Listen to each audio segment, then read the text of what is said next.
अस्सलामु अलैकुम रहमतुल्लाहि व बरकातहू। शहराज गार्डनिंग आइडियल खुश आमदीद। वेलकम कहने जनाब तुहानू अपनी गार्डनिंग अपने काम ते उम्मीद करने सारे दोस्त ठीक ठाक होंगे, सारे राजी खुशी होंगे।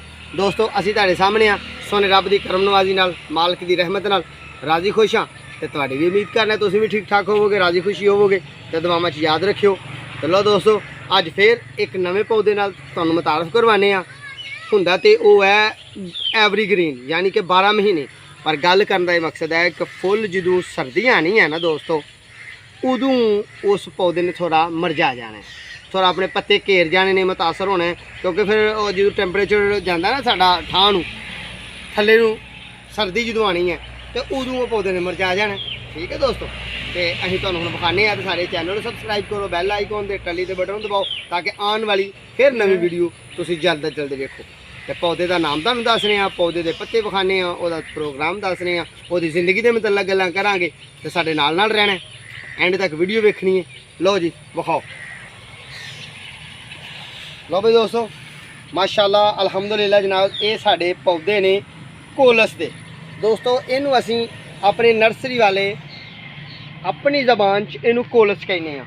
कोलस च दोस्तों बड़ियां वरायटियां होंदियां ने, बहुत ज़्यादा वरायटियां होंदियां ने, मुल्की, गैर मुल्की, पाकिस्तानी, फिलिपीनी, इंडियन, इंडोनेशियन, चाइनीज़, ये बड़ियां वरायटियां। हर मुल्क ने अपने अपने कम विखाए ने। तो यह जेह्ड़ियां तुहानूं असीं कोलसां विखा रहे हैं, ये जनाब साडे अपने मुल्क दियां ने, अपनियां तैयार करदा ने, अपने मामलात ने साडे।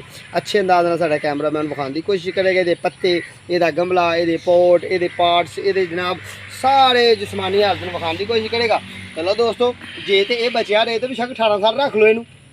दोस्तों जे बचिया रहे ठंड तो, मकसद मेन ये है कि तुसीं अपने पौधे नूं ठंड तो बचाना है, सर्दी तो बचाना है।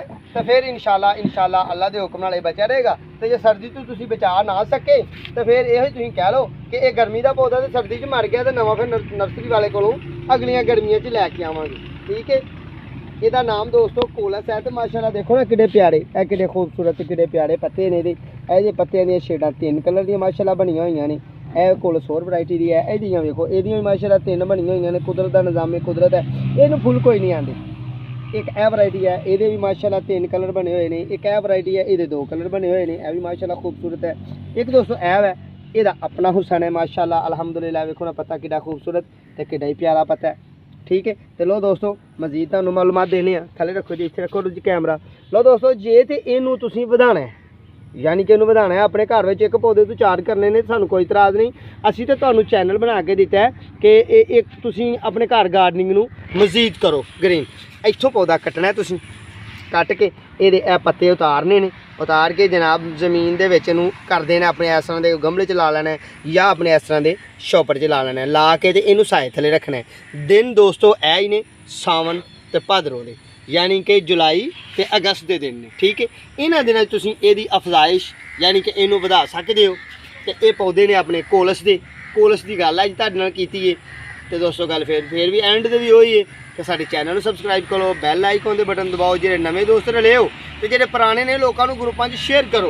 तुहानूं अच्छी गार्डनिंग अच्छा काम करके विखा लांगे इंशाल्लाह अल्लाह के फजल नाल और सोने रब की करम नवाजी नाल। तो लो आने वाले वक्त तक फिर अपने मेज़बान दो इजाज़त। अल्लाह हाफिज़।